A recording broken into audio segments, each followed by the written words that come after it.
qui prévoit la mise en place, on rappelle, de quotas pour les citoyens de l'Union européenne et l'instauration d'une préférence nationale. L'onde de choc provoquée par ce vote fait la une ce matin, Vincent, du Wall Street Journal, qui fait part de la préoccupation des Européens face à ce résultat. L'Europe qui a mis en garde la Confédération helvétique contre les répercussions sérieuses de cette limitation de la libre circulation des personnes, qui est un principe fondamental de l'Union. La forteresse suisse, qui n'a pas pour le moment chiffré les quotas en faveur desquels elle s'est prononcée, qui a 3 ans pour le faire, rappelle le Wall Street Journal, qui évoque aussi un peuple au comportement parfois insulaire, son attachement viscéral à son indépendance, mais qui doit aussi une part non négligeable de sa prospérité actuelle à la main-d'œuvre étrangère et à son ouverture sur l'Europe et sur le reste du monde. Moins d'Europe, plus d'ennuis, écrit le journal suisse Le Temps, en relevant que le vote de dimanche risque d'avoir pour conséquence, entre autres, la fin des accords de Schengen et la fin du programme d'échange étudiant Erasmus. Et si la Suisse était tout simplement en train de couper la branche sur laquelle elle est assise, ou de se couper le bras, c'est à voir ce matin avec un dessin de Chapat, pas très convaincu visiblement de la pertinence de tout cela. Ouais, les premiers concernés dans cette affaire, eh bien, ce sont les milliers de travailleurs frontaliers qui travaillent chaque jour ensuite, qui se rendent chaque jour en Suisse, des salariés français notamment, mais qui se disent toutefois pas trop inquiets pour le moment. C'est ce qu'il confie en tout cas à la Tribune de Genève, qui cite le chiffre de 150 000 travailleurs qui franchissent chaque jour la frontière franco-suisse. Des salariés comme Nathalie, une Alsacienne de 45 ans. Elle travaille comme serveuse dans un grand café chic du centre de Bâle, aux côtés d'une Serbe, d'un Algérien, d'un Turc.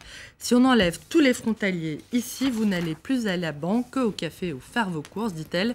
Ils ne peuvent pas nous virer du jour au lendemain, espèrent beaucoup de ces travailleurs qui évoquent plutôt un problème d'ambiance. C'est la crise et les Suisses cherchent un bouc émissaire. La Tribune de Genève qui rapporte un peu plus loin que le Crédit Suisse estime à 80 000 le nombre d'emplois qui pourraient passer à la trappe à cause d'une éventuelle limitation de l'immigration. Limitation qui pourrait avoir pour conséquence une diminution des investissements étrangers et avec elle une réduction de la production suisse.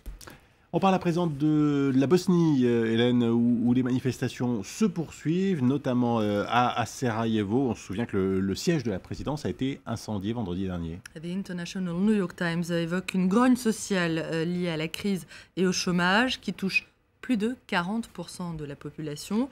Les manifestants réclament la démission du gouvernement dont ils dénoncent l'inertie et la tenue d'élections anticipées. The Guardian rappelle que tout est parti de la semaine dernière de Tuzla, qui est un ancien pôle industriel où des milliers d'ouvriers ont perdu leur travail après une vague de privatisation. Une colère qui a ensuite gagné d'autres villes, dont Mostar et Zenica. Le journal évoque un chaos dont il faut se réjouir. Pourquoi ? Parce que loin d'être un chaos ethnique, comme ça a pu être le cas par le passé, la contestation actuelle porte avec elle toutes sortes de revendications, des revendications unitaires et simples, du travail, une vie décente et la fin de la corruption.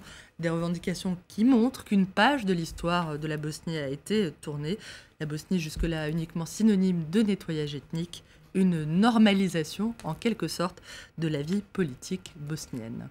Et on termine cette revue de presse internationale, Hélène, à Sotchi, avec une question que soulèvent parfois les prouesses des patineurs artistiques. Surtout vous, hein. Oui, vous ne m'avez pas vu sur les patins, sûrement, mais comment font-ils, ça c'est la question, comment font-ils pour ne pas avoir la tête qui tourne en réalisant leur figure ? Et sachez que la réponse à cette question tout à fait métaphysique, nous l'avons trouvée sur le site Sled, qui explique que c'est avant tout une question d'entraînement, mais encore, me demanderez-vous, d'après Sled, les entraîneurs demandent aux patineurs novices de commencer par un seul tour, puis leur nombre augmente progressivement au fil des mois, au fil des entraînements, ce qui leur permet de s'habituer progressivement aux sensations du salcho, du flip, du lutz et de l'axel. Voilà Vincent, vous savez ce qu'il vous reste à faire. Je vous imagine assez bien en petit juste au corps bleu satiné, moi-même en tutu rose, et pourquoi pas un jour sur les podiums, sur les pistes des JO. Sochi, c'est un peu raté. Ensemble avec un boléro à paillettes, ça doit être très très joli, je suis sûr. Vous seriez très chic.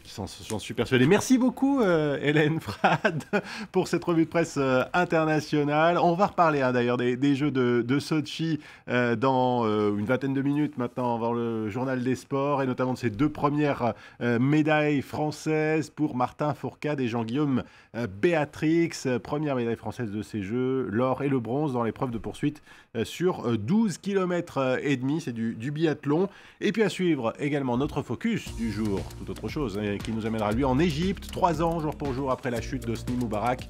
Les proches de l'ancien régime sont de retour, ils ne se cachent plus. Reportage dans 20 minutes. Vous voyez, Paris Direct continue, donc restez avec nous bien sûr sur France 24.